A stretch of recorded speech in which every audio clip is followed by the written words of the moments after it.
Seja bem-vindo de regresso à Comissão Executiva. Hoje estamos a tentar antecipar o comportamento da economia portuguesa depois das eleições legislativas deste ano. Rui Leão Martinho, Bruxelas dizia há tempos que Portugal precisa de tomar medidas já este ano para assegurar a meta de déficit de 2,7% e alerta que os riscos de incumprimento em 2016 vão ser ainda maiores.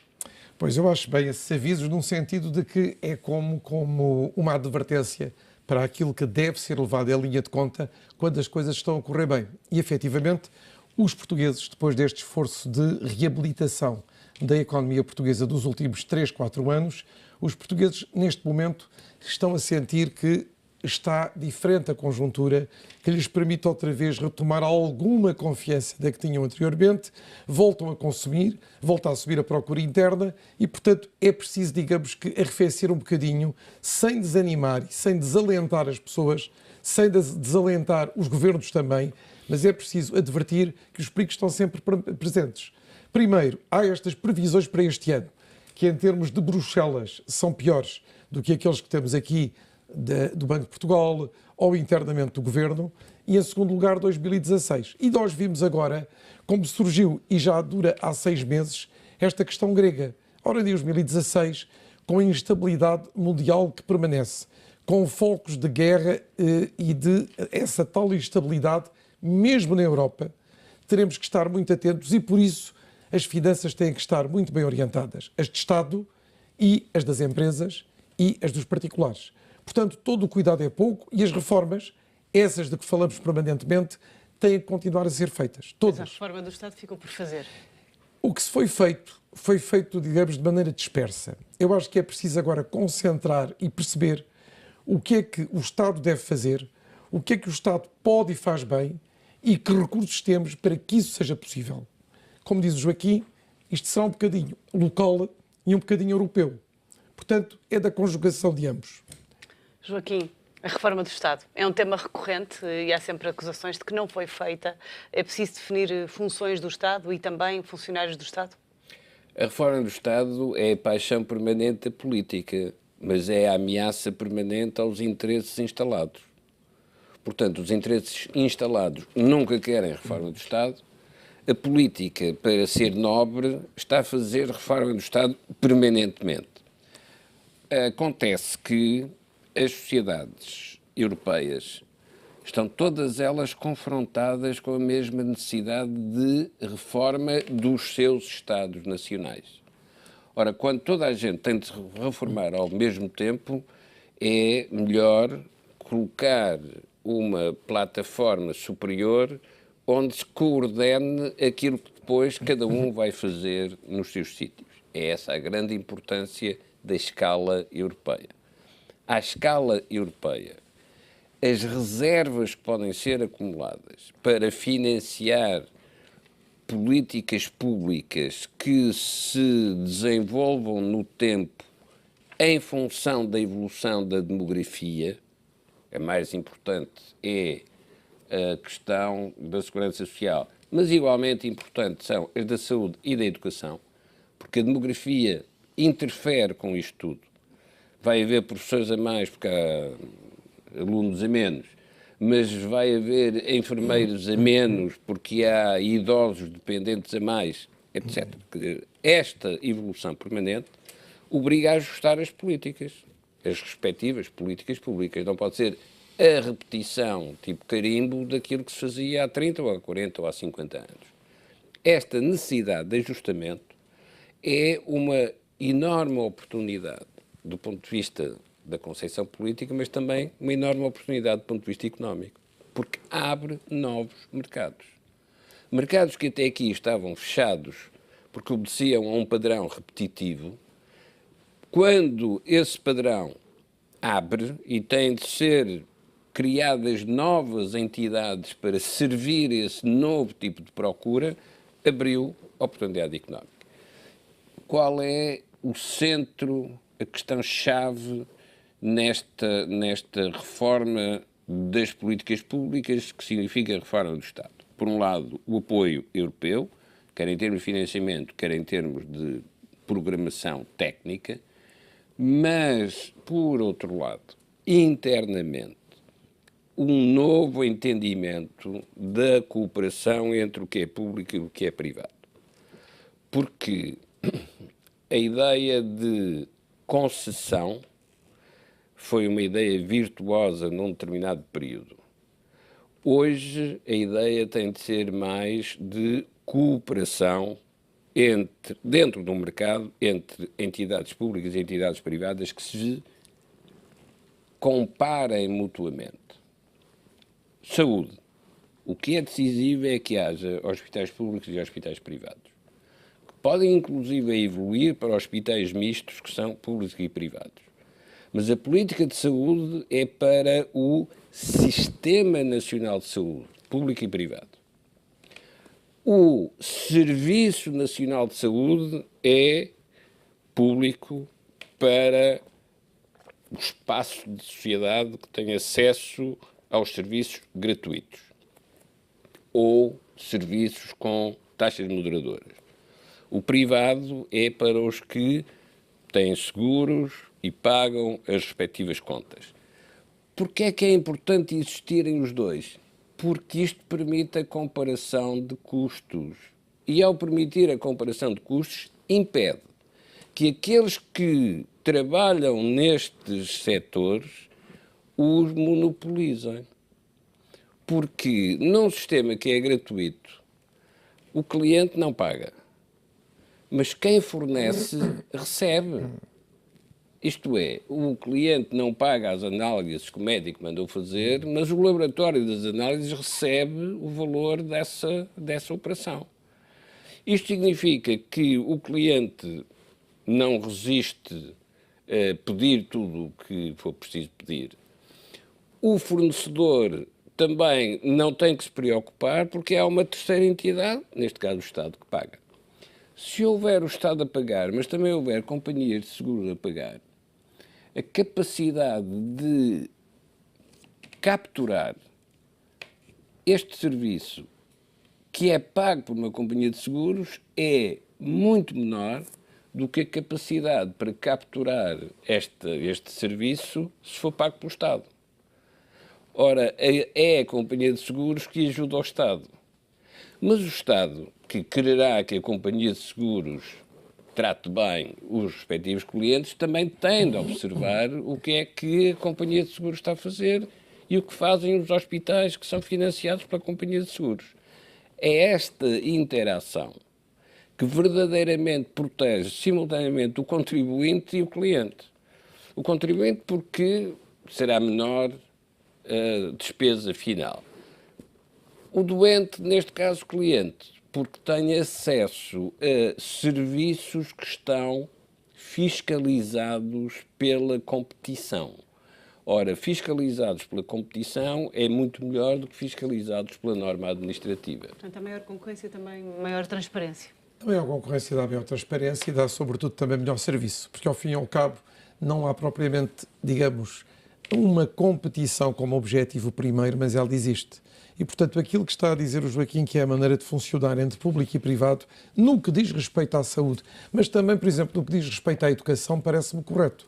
Pode-se aplicar a ambos os setores. Já na questão da segurança social, aí temos outro ponto diferente. Nós deixámos passar muitos anos com possibilidades de realizar uma verdadeira reforma dos sistemas de segurança social. Nos anos 90 tínhamos disponibilidades mesmo financeiras, Portugal, para poder realizar essa reforma, não o fez. Agora, eu penso que temos que o fazer, como o Joaquim diz, e é onde eu acho que se aplica a questão europeia em pleno, vamos ter que o fazer com a Europa. A sustentabilidade da segurança social vai ser um dos maiores desafios do próximo governo? Vai ser um desafio do próximo e de todos os governos até arranjarem uma maneira de que os custos que a segurança social comporta são suportados pelas receitas que obtém. E para isso vai ter que reformular todo o sistema. Porque, repare, não é uma questão de se querer o sistema dos países capitalistas ou dos países que têm outro tipo de situação financeira. É que não há possibilidade, com o envelhecimento da população, com o número decrescente que temos de nascimentos, e mesmo que eles agora aumentem, só estarão ativos daqui a uma geração, não há possibilidade de continuar a pagar estas reformas. E, portanto, ou se constituem os tais famosos pilares, um pilar que é o básico, que é o governo ou é o Estado que tem que pagar ao cidadão que trabalhou, que tem o regime contributivo. Um pilar 2, que é da empresa, que também se tem que preocupar com os trabalhadores. E um pilar 3, que é o próprio trabalhador, ter poupanças para poder aplicar num sistema de complemento daquilo que recebe dos outros 2 pilares, só assim é que o sistema será, digamos que, capacitado de poder sobreviver a prazo. Mas até lá, aquilo que tem que se fazer e que os governos evitam, aqui e noutros países, só pode ser propulsionado através da Europa. A Europa tem que ter um modelo que todos os países vão mais ou menos adotar, que todos os países vão implementar e ao mesmo tempo vão libertar meios que podem ser utilizados na outra parte da Europa 2020, que é a Europa do crescimento, do desenvolvimento económico, das novas empresas, dos novos setores, da competitividade com os Estados Unidos, que a Europa tem vindo a perder.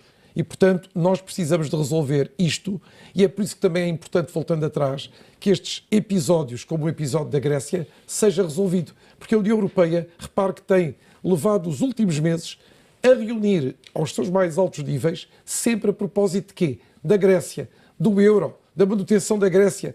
Há mais vida para além disto. E que eu penso que não tem sido, neste momento, o motivo primeiro de trabalho e de esforço dos dirigentes europeus. E tem que passar a ser. Por isso nós temos que, neste momento, quase já em meados, final daqui a pouco, 2015, temos 4 ou 5 anos para tentar reatar o tal nível de desenvolvimento económico, o tal nível de competitividade que a Europa perdeu já há algumas décadas e que tem que voltar de novo a lançar, porque depois o problema é como nas empresas, ou é como nós em qualquer atividade que tenhamos. Se as coisas começarem a ter uma característica de se estarem a desenvolver, de se estarem a implementar, de estarem a ter algum sucesso, elas também seguem um caminho, digamos assim, crescentemente de grande sustentabilidade e de grande desenvolvimento. Mas precisamos desse sopro de crescimento, desse sopro de confiança, desse sopro de atenção da própria Europa para que os países possam seguir essa via. Joaquim Aguiar, falar de segurança social e de empresas é também falar de trabalho. E a verdade é que o mercado de trabalho continua difícil em Portugal. Temos 13% de taxa de desemprego. Este é um dos piores pontos do ajustamento português. É, mas atenção com o que são as análises dos nossos números. Esta crise veio revelar que a taxa natural de desemprego é mais elevada do que aquilo que se considerava justificado há uns anos atrás. Porque a evolução tecnológica criou desfazamentos irreversíveis e há certas pessoas que perdem o posto de trabalho e já não têm recuperação. Portanto, a taxa natural já não estará entre os 4,5% e os 5%, mas pode estar, no caso português, à volta dos 10%. Porquê no caso português à volta dos 10%? Porque a sociedade portuguesa não é apenas uma sociedade desigual, é uma sociedade assimétrica. Isto é uma sociedade em que os 30% de topo arrastam 60%, 2/3 de menos competitivos. E por isso é que, se analisar o imposto de rendimento, é esta estrutura que encontra. 1/3 das famílias paga 80% a 90% do imposto de rendimento, porque os outros não chegam a atingir o nível de rendimento que aciona o pagamento de imposto de rendimentos. Ora, uma sociedade com estas características, evidentemente, depois repete ou replica este esquema de 1/3, 2/3 nos outros indicadores. E quando vai à taxa de desemprego, também encontra esta mesma estrutura. Repare que no passado, quando havia, sei lá, ordens religiosas e forças armadas, uma parte substancial do emprego era assegurado por essas atividades que, complementadas com a agricultura, eram atividades que não exigiam uma formação muito qualificada. Tudo isso se alterou e hoje, mesmo para as Forças Armadas, é preciso uma capacidade tecnológica muito evoluída. Isto significa que a estratégia de emprego tem que ser, sobretudo, uma estratégia de educação.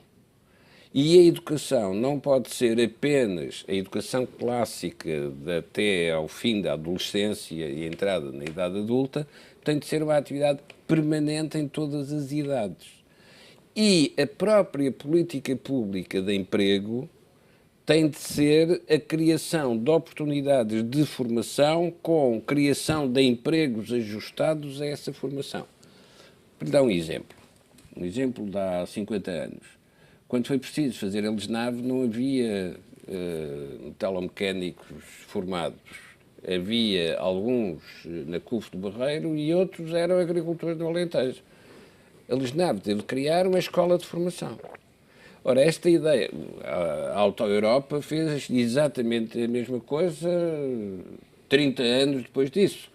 Portanto, precisamos ter o mesmo modelo de, para cada investimento, ter a correspondente escola de formação que produz os quadros qualificados para essa atividade. É evidente que quanto maior for a formação de base, mais fácil é fazer este ajustamento às exigências tecnológicas para aquele projeto em concreto. Mas temos de fazer da sociedade portuguesa uma sociedade educativa. Estar permanentemente a ter oportunidades que, em vez de ser ir ver um jogo de futebol, é ir ter aulas de formação, desde que isso seja considerado, seja interiorizado pela sociedade como uma necessidade vital da sua segurança. Porque a formação e a educação servem verdadeiramente para o próprio. São um investimento do próprio em si mesmo. Ora, quando se convencer disso, em vez de ir para o ginásio diminuir a barriga, vai para uma escola dar ginástica aos músculos cerebrais. Mas pode fazer as duas coisas, não é? Exato. A verdade é que Em horários diferentes. Em horários diferenciados. Exato. O responsável da OCDE diz que os níveis de desemprego em Portugal ainda estão insustentáveis. Isto quer dizer que a economia portuguesa não está a criar trabalho? A economia portuguesa está a criar trabalho, mas não está a criar em suficiência, porque, como sabe, se olharmos os números oficiais, nós chegámos a ter um desemprego de 17, qualquer coisa por cento, fora aqueles que não estão nas estatísticas, portanto é muito alto. Agora, tudo isto em perspectiva e esses futura, continuam a não estar nas estatísticas hoje em dia, mesmo alguns nos 13%, dão, com certeza. os imigrantes, Alguns etc. dão. Há os que emigraram, há aqueles que estão no desemprego, digamos, estrutural permanente e, portanto, têm uma dificuldade de voltar a ser aplicados a qualquer atividade, e há os restantes. Há os estágios E nos restantes, assim que sempre houve, as questões de formação também, como sabe, sempre influenciaram muito as estatísticas do desemprego. Hoje menos, mas no passado foram muito usados. Agora, o que é que nós temos para o futuro? É que só é possível de combater isto com alguma calma, porque isto é uma ação que tem efeitos a médio prazo, não é de imediato, com a questão de alterarmos os nossos sistemas de exigência da educação, da formação e da instrução. Os portugueses precisam de ser mais instruídos, os portugueses precisam de ter melhor formação, os portugueses precisam de ter educação quase que permanente, todos nós. Nós temos sempre que estar a atualizar-nos e todos precisamos de pensar que educação e formação são o ponto fundamental para sair da miséria, para sair da pobreza, para sair de níveis mais baixos, quer de nível de vida, quer, se quiser, também de meio social. E, portanto, devemos fazer tudo para que verbas importantes, bem monitorizadas, sejam utilizadas exatamente neste setor. Formar melhor os portugueses, tê-los permanentemente com instrução e com atualização dos seus conhecimentos e, sobretudo, tentar levá-los para onde o mercado precisa. E isto é muito aquele sistema da Europa Central, que se lembra que foi anunciado há mais de um ano, que eu não sei em que ponto está agora, que é o tal sistema dual de educação. Nem todos temos que seguir a universidade. Já se dizia no nosso tempo. Nem todos têm que seguir apenas os estudos universitários. Podem primeiro fazer, por exemplo, uma deriva para a vida profissional. Repare que, por exemplo, na Alemanha, que é um país que eu conheço bem, as pessoas que fazem a deriva para a vida profissional, depois de fazer o ensino secundário, o nosso equivalente ao 12º, têm depois, primeiro, mais facilidade quando vão para as universidades. porque já aprenderam, porque já sabem. Segundo, a sociedade valoriza-os mais. Quando depois vão ao mercado de trabalho, podem ter um grau universitário igual ao outro que seguiu diretamente para a universidade, mas têm já a prática de trabalho. E, portanto, tudo isto é uma questão também de atitude e de mentalidade que nós temos que rapidamente adaptar à maneira de viver em Portugal. Parece-lhe que as universidades dão os cursos que o mercado de trabalho precisa ou estão desfasadas? Não, as universidades vão passar a inventar os cursos para que as empresas precisem disso.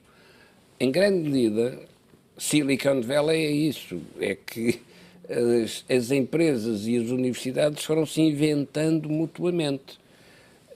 As universidades portuguesas que têm melhor qualificação nos rankings do MBA são formadas exatamente nessa mistura do interior com o exterior. E é quando a mistura é bem sucedida, e temos vários exemplos em que mostram que nós misturamos isso bem, embora seja na parte de 1/3 de cima da sociedade portuguesa. Aí as misturas são bem feitas e a qualidade aparece. Ora, aparece de que modo? As empresas, por exemplo, no passado, o Grupo CUF. O Grupo CUF era feito com os melhores quadros do técnico, os melhores quadros do Calhas de Económicas, porque era essa entidade empresarial que oferecia as melhores condições para eles trabalharem. Eles próprios tinham de produzir os projetos que iam alargar o campo de influência das empresas onde trabalhavam. É esta mistura que se perdeu durante algum tempo, talvez durante os anos 70 a 90, com a ideia da estatização da economia. A ideia da estatização da economia significava que todos éramos funcionários públicos, todos estávamos num departamento qualquer do Ministério da Economia e agora que todos administrávamos as empresas que eram do Estado. O resultado que isso conduziu, de facto, liberta-nos desse modelo durante algumas gerações. Temos o outro, que é muito mais diversificado e sofisticado, que é como é que se combinam as capacidades de produção de uma universidade com as necessidades de um setor empresarial. Se olhar para a Universidade do Minho, verifica o que é a vitalidade, ou da Aveiro, o que é a vitalidade de uma universidade que, junto dos meios empresariais da região, inventa programas de modernização dos meios empresariais que os próprios meios empresariais lhe pedem para inovar nos seus setores. Exemplo, que já tem imensas referências, não é propaganda, o calçado. O setor do calçado foi renovado e hoje opera aos preços do mercado mundial mais elevados, justamente porque a universidade colaborou com o setor para inovar e renovar um setor que sempre tivemos na sociedade portuguesa, mas que estava em declínio. Rui Martinho, quais vão ser os grandes desafios da economia portuguesa para lá das eleições legislativas? Primeiro, dar-nos um quadro de sustentabilidade política. Nós precisamos de um governo como este que agora vai terminar em setembro, que faça as suas funções durante 4 anos. Não podemos ter governos sucessivos, como vivemos durante grande parte do período pós-25 de abril de 74, o que traz uma perda muito grande e uma grande destruição de valor com as sucessivas mudanças e alterações. Segundo, que tenhamos também estabilidade em tudo aquilo que seja legislação da justiça, legislação laboral, legislação fiscal. Precisamos disso se queremos atrair aquilo de que mais precisamos da economia portuguesa, que é investimento. Há um crescimento notável de investimento do ano passado para este ano, mas nós podemos fazer melhor. E fazer melhor significa dar condições de estabilidade, de sustentabilidade, de garantia àqueles que querem vir para Portugal e fazer investimentos diretos produtivos. Cada vez somos mais conhecidos o facto de empresas que entraram nos últimos anos terem adquirido, por exemplo, e há pouco o Joaquim falou do setor financeiro, terem adquirido bancos e seguradoras e das atividades correrem normalmente e, portanto, com uma atividade que pode ser por eles dada lá fora como exemplo, e como são grandes grupos, sejam eles chineses, americanos, brasileiros, angolanos, etc., isso vai com certeza trazer, desde que o país esteja estável, aquilo de que precisamos: mais riqueza criada através de mais investimento direto produtivo. Muito obrigada a ambos pela vossa presença e análise nesta Comissão Executiva. A Comissão Executiva está de regresso amanhã. Vamos falar da Grécia. Contamos consigo. Até lá. Bom dia.